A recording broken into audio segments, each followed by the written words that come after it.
계속 읽어봅니다. 자, 거대 제약산업과 에이즈. 제약회사들은 1990년대 말에도 여전히 편파적인 방식으로 이 권한을 남용했다. 그 당시에 아프리카 대륙에서는 에이즈가 심각한 사회 문제로 대두되었다. 수천만 명이 에이즈로 목숨을 잃었고, 아프리카의 일부 국가에서는 당시 전체 인구의 평균 수명이 25에서 30%까지 떨어질 정도였다. 하지만 서방 국가에서 개발한 약품을 수입한다 해도 약값이 너무 비싼 자국민에게는 그림의 떡이었다. 이런 절망적인 상황에 직면한 남아프리카 공화국 정부는 2007년 전염병 퇴치 일환으로 일반 의약품의 생산을 허용하고 수입한 외국 약품을 자국에서 훨씬 싼 가격으로 유통시키기로 정책화했다. 긴급 위기 상태에서는 어쩔 수 없는 선택이었지만 글로벌 제약회사들은 가만히 있지 않았다. 미국의 지지에 힘입어서 39개 대기업 제약회사들은 남아프리카 공화국 정부를 상대로 소송을 걸었다. 트립스 협정 사항을 어겼다는 이유에서다. 세계무역기구가 제약회사들에게 허락한 확고한 이점을 인도주의적인 활동에 순순히 넘겨주고 싶지 않았던 것이다. 미투 전략으로 특허받은 약품보다 더 저렴한 일반 의약품이 유통되는 시장까지 강권을 휘두르는 나라들은 눈꽃만큼의 손해도 용납하기 어려웠던 것일까? 클린턴 정부 시절만 해도 그러했다. 대통령은 미국 내 제약 산업을 지지하면서 남아프리카 공화국의 정부의 행위를 규탄했다. 국제조약을 위반한 해적 정부라고 지목했으며 계속 같은 정책을 고수할 경우에 양국의 경제 교류에 불이익을 감당해야 할 것이라는 협박도 서슴지 않았다. 하지만 2001년 39개 제약회사들은 고소를 취하였다. 세계 언론의 따가운 시선을 의식한 것이었지만 은혜하지 못한 대처를 취소한 진짜 이유는 따로 있었다. 2001년 초반 남아프리카 공화국이 인도에서 생산된 일반 의약품류의 암 치료제를 수입하면서부터 태도가 달라진 것이었다.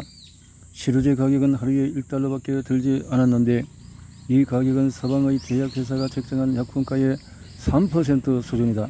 사실 그 당시만 해도 인도는 개발도상국에 속했으므로 세계무역기구는 인도가 국제조약에 동조할 수 있도록 발전의 기회를 제공했다. 그 결과 인도는 일반 의약품 부분에서만큼은 중요한 생산국으로 자리잡을 수 있게 되었다. 그러다 보니 서양의 제약회사들은 인도에서 생산되는 일반 의약품의 덤핑 효과를 막을 수 없었고 이 약품들이 아프리카의 수많은 이들의 병을 치료해주는 약품으로 쓰이게 된 것이다. 2003년 글락소스미스클라인은 자사의 에이즈 치료제 중에서 4종을 아프리카에 생산할 수 있도록 허용했다. 그리고 사하라 사막 이남 지역 국가들이 할인된 가격으로 해당 약품을 시중에 파는데 동의했다. 그럼 해피엔딩으로 끝난 것일까? 2005년부터 인도가 순순히 트립스 협정을 지키기 시작하면서 인도에서도 마찬가지로 점점 더 많은 약품의 독점 가격이 책정되기 시작했다. 결국 인도에서 생산된 약품 가격도 올라갔다. 이제 비싼 의약품을 팔 권리를 가졌으니 인도인들 역시 다른 나라들처럼 그 권리를 자유롭게 사용하게 된 것이다. 거대 제약산업 클럽에 오신 걸 환영해야 할 판이다. 너무나도 비싼 가격, 프레스크리지의 관점에서 제약회사는 약품의 비싼 가격을 정당화할 명분으로 회사가 지원하는 막대한 예산의 연구개발비를 자주 거론한다. 가격은 얼마나 하면 될까? 의료 전문가와 환자들을 고려해서 책정되는 약값은 제약회사가 연구개발에 투자한 비용을 상품 판매를 통해서 회수할 수 있을지에 기준을 둔다. 과도한 이윤 추구가 목적이 아니라 환자에게 필수적인 약품을 제공하는 대가로 생산자인 제약회사가 재정적인 리스크를 겪지 않도록 보호해준다는 측면을 강조한 것이다. 치료에 어떤 효과가 있었나? 이 역시 의료 전문가와 환자들을 고려한다는 점에서 적절하다. 약품의 판매가 결정하는 기준을 치료 효과에 둔다면 치료제로서의 발전 가능성을 분석해서 가격을 정한다는 측면에서 매우 실용적이다. 다른 약품과 비교할 때에 상대적으로 어떤 진전이 있었는지, 환자의 건강 주기를 기준으로 할 때에 긍정적인 변화가 있었는지를 따져서 가격을 매기는 것이다. 그럼 또 어떤 수요가 있는가? 오늘날 의약품 판매가의 문제점 중에 하나는 제약회사에 대한 정부의 공권력 개입이 최소화되었다는 점이다. 약품의 연구개발 선택이 전적으로 제약회사의 몫이 됨으로써 자연히 고수익의 약품 개발 쪽으로 기울고 높은 가격을 매겨 약품을 팔려고 한다. 결국 연구 과정에 정치적인 시각이 결여되어 숲이 아니라 나무를 보며 모든 환자를 배려하지 못하는 결과를 낳게 되어진다.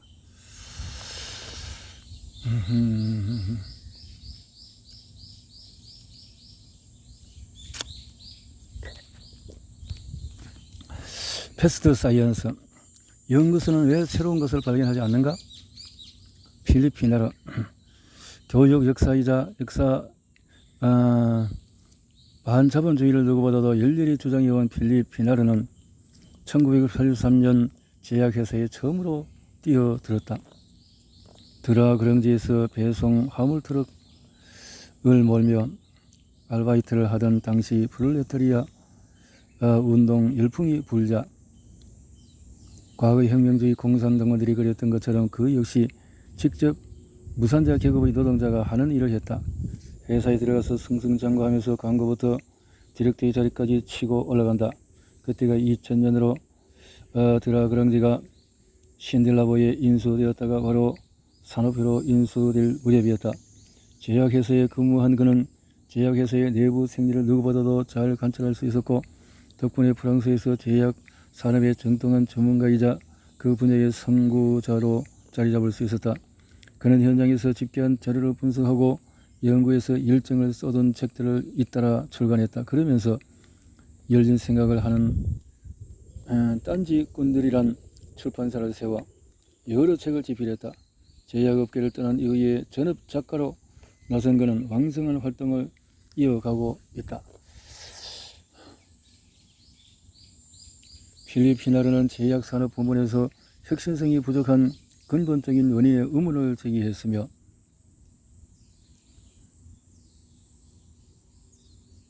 킬만 애플 비움처럼 여러 극단적인 해결책을 제시했다. 그는 무엇보다 제약산업의 연구와 단기적인 관점에서의 결정적인 이해관계를 서로 분리하는 것이 우선되어야 한다고 주장했다. 연구와 산업의 틈바구니에서 항상 압력을 받는 협력업체가 그 문제를 해결해 줄 것이라고 생각하는 사람들이라면 이 생각에 충분히 동의하리라. 혁신을 위한 어떤 모델이 필요할까?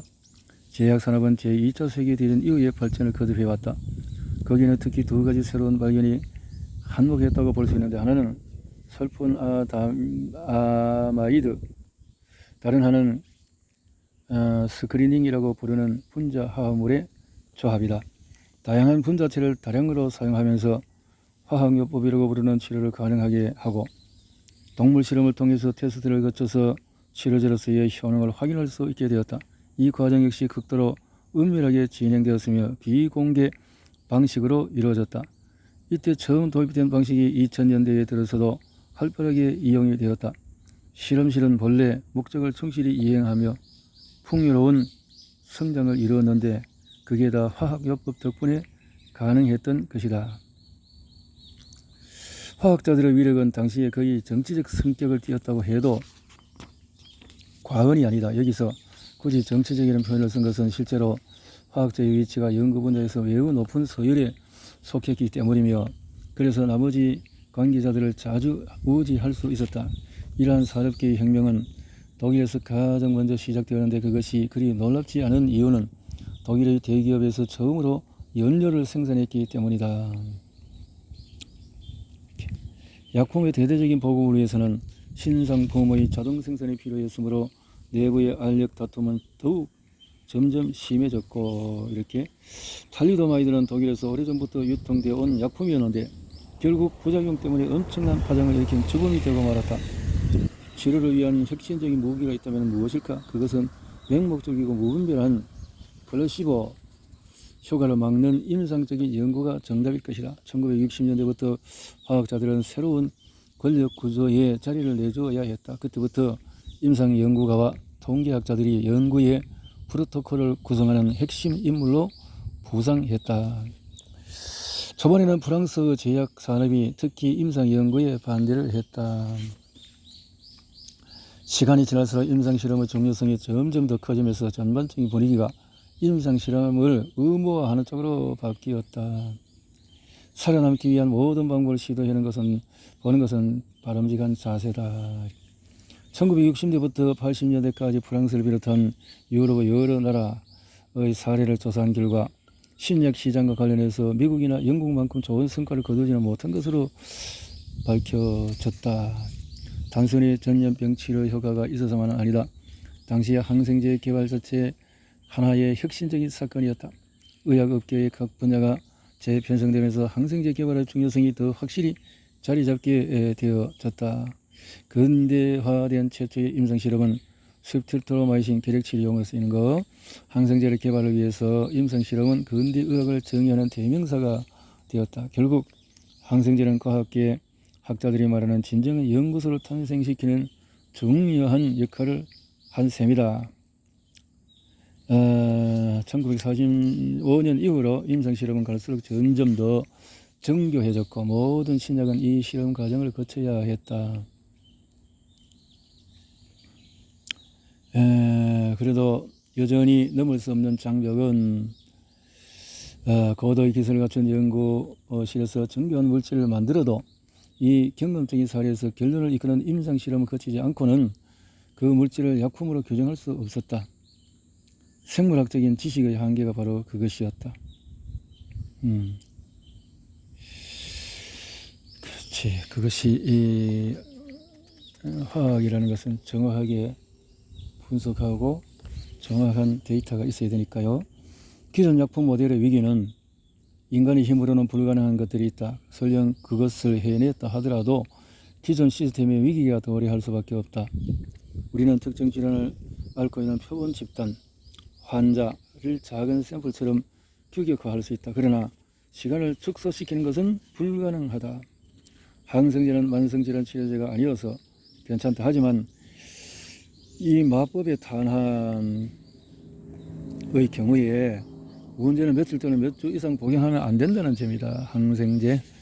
항생제라는 것은 그렇죠. 물론 항생제를 대상으로 한 임상실험 연구의 모델은 다른 약품에 적용시킨다 해도 큰 문제는 없다. 그러나 여기서 발명을 위한 모델의 위기가 시작되는데 현재 이 위기는 급속도로 진행되고 있다.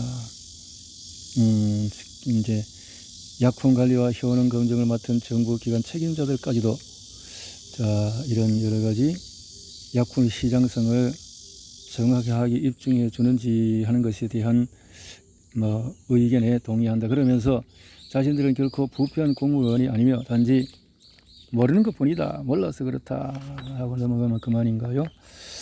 단 마법의 탄원을 상대로 한 모델은 해당 사항이 없는데 대표적인 예가 신경이완제 클로로프로마진을 이용해서 이런 것들인데 정신불량증의 직접적인 치료 효과가 있는 것은 아니지만 심각한 증상을 완화시켜 주기 때문에 환자들은 이 신경이완제를 일생 동안 복용하는 경우가 다반사다. 그러나 신경이완제가 출시된 지 20년 만에 끔찍한 부작용 사례가 발생하면서 문제가 불거졌다. 만발성 운동장애 환자들에게 일어난 것인데 임상실험을 통해서도 그 부작용의 가능성을 쉽게 예측할 수 없었다고 한다. 그렇지. 약물이라는 것은 부작용이 있고 부작용은 오랜 기간이 걸쳐서야 나타나니까 참 어려운 부분이겠는데요. 알무 위기에서 혁신성의 위기로 이 위기를 가장 극명히 보여주는 것은 바로 임상실험을 거쳤음에도 불구하고 약품의 생산량이 점점 줄어들고 있다는 점이다. 게다가 약에 대한 불확실성과 의심이 확산되면서 의약품 전체 품목에 영향을 미쳤다.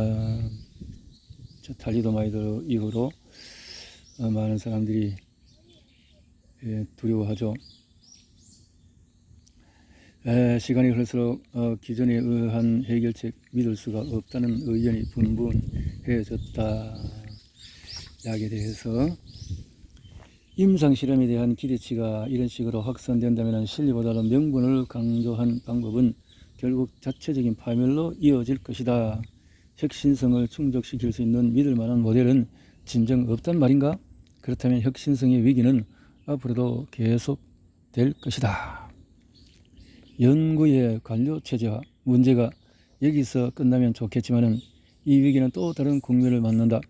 신약은 분자 화합물의 조합을 뜻하는 스크리닝 방식으로 만들어지는데 제약산업의 입장에서는 이미 알고 있는 사실이 아닌 새롭게 만든 가설을 적용한 결과물이라는 데 더 큰 의미를 준다.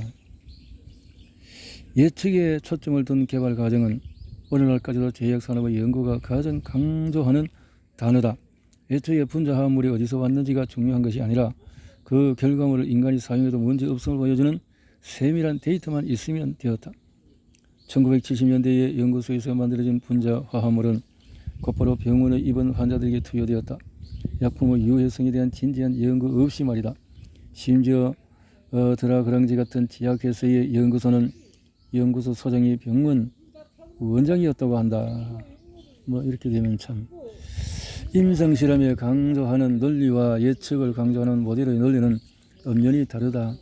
예측의 논리가 환자와 실험 대상이 된 동물 사이의 반응을 비교하면서 약을 통해서 일어나는 최대한의 상호작용 결과를 기준으로 한다면 임상실험은 개통을 생각하고 신중한 방식으로 약품과 이점의 위험 요소의 관계를 파악하려고 애쓴다. 첫 단계를 통과하고 그 다음 단계로 차례차례 진행할 수가 있다. 반복되는 결과를 체크하고 두 대상의 상호작용을 파악하는 일은 약품과 관련된 정보의 확실성을 심어준다. 하지만 시간이 지날수록 개발 단계와 연구 단계의 서로 다른 차별성이 점점 없어지기 시작했다. 그러자 약품 개발 과정이 지나치게 관료체제를 흉내내어 형식적인 절차로 전락하는 것이 아닌지 우리의 목소리가 제기되었다. 그렇겠죠. 새로운 모델을 꿈꾸기. 제약산업은 여전히 새로운 약품을 발명하고 싶어한다. 과거의 항생제가 이런 커다란 업적을 갱신할 수 있는 색다른 약품을 발견하고 싶은 것이다. 항생제 이후로 생명공학과 관련된 회사들은 이 꿈에 부푼 희망 프로젝트가 동참했다. 하지만 예상처럼 만족스러운 결과는 얻지를 못했다. 어쩌면 사적인 연구 모델의 의구심을 품지 않더라도 이미 혁신성의 위기는 탈출구 없는 막다른 골목에 접어든 것은 아닐까? 막다른 골목이 아닐까? 이렇게 기존 질서를 재정립하려는 모든 제안은 이후에 공권력의 영향을 받았고 사적 영역의 개입에 대해서는 우리의 목소리가 높아질 수밖에 없었다. 공공기관이 제약회사의 연구과정에 직접 개입할 수도 있다. 회사의 물적 자산과 관리 방식에 대해서 우리는 어느 정도 정당성도 요구할 수 없다. 왜냐하면 회사의 고유한 이득에서 발현된 당연한 권리에 속하는 것들이기 때문이다. 또 공공을 위한 사회적인 이득에 기여하지 않았다고 해서 그 기준으로 회사의 능력을 평가할 수도 없기 때문이다 라고 리처드 헨리 토니는 글을 적었다. 100년 전 리처드 헨리 토니의 표현이 그렇다라는 거죠.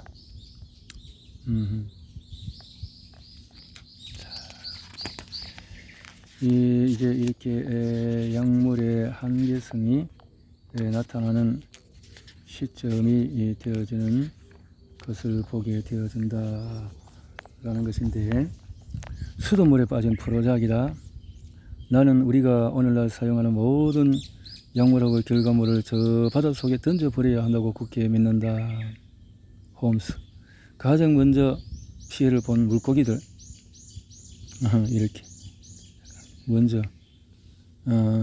미국 북부지방의 오데호 주변 생태계의 농약 오염 실태를 평가하는 직책을 맡고 있었기 때문에 콜버는 벌써 수생 동물들 암 발생률이 전부 다 증가하고 있다는 사실을 확인했다라는 거죠. 특정 어종은 갑상선에 문제가 있었고 또 다른 종에는 암수 모두 생식기에 더 이상이 있었다라는 거죠. 또 이렇게 암컷과 이런 것들이 문제가 그래서 생식기에 문제가 생기면서 멸종 위기에 이를 정도로 문제가 환경보전 단체에 의해서 이런 약물들의 문제들이 나타나고 있다는 거고, 내분계의 기능장애가 생태계에 대혼란을 일으킨다. 이러한 여러 문제들이 일어나게 된 공통 원인이 있다면 뭘까? 이렇게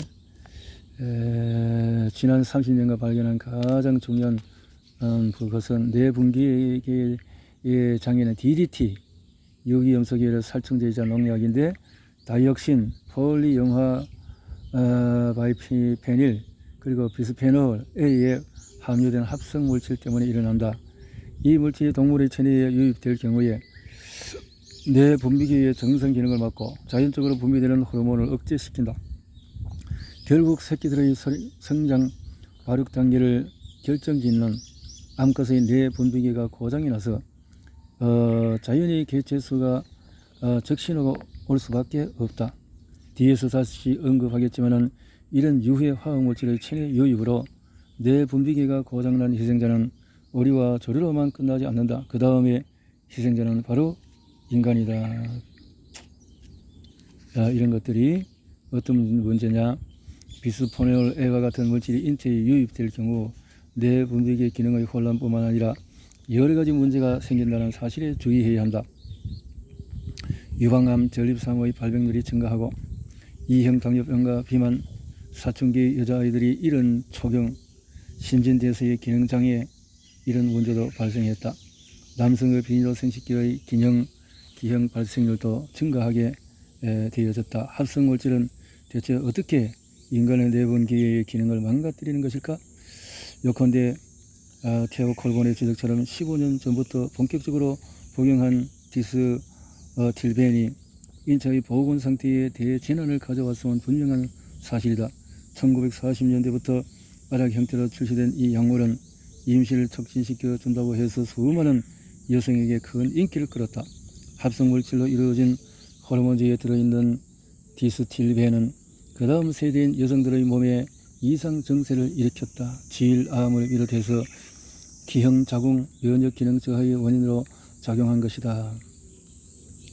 1980년대 말 테오 콜본은 동료들과 함께 연구를 통해서 살충제와 폴리영화 바이페닐 성분이 호수와 강물에 유입되면서 그 물이 체내에 들어간 생물에게 그러한 문제가 발생한 것으로 분석을 했다라는 거죠. 이렇게 해서 이렇게 호르몬제, 항생제, 베타선 차단물질, 항우울제, 간질치료제, 염증치료제, 항암제, 항히스타민제, 고혈압치료제, 콜레스테롤 수치를 낮춰주는 약에 모두 그 물질이 함유되어 있는데 그것이 폴리영화 바이페닐 성분이다라는 거죠.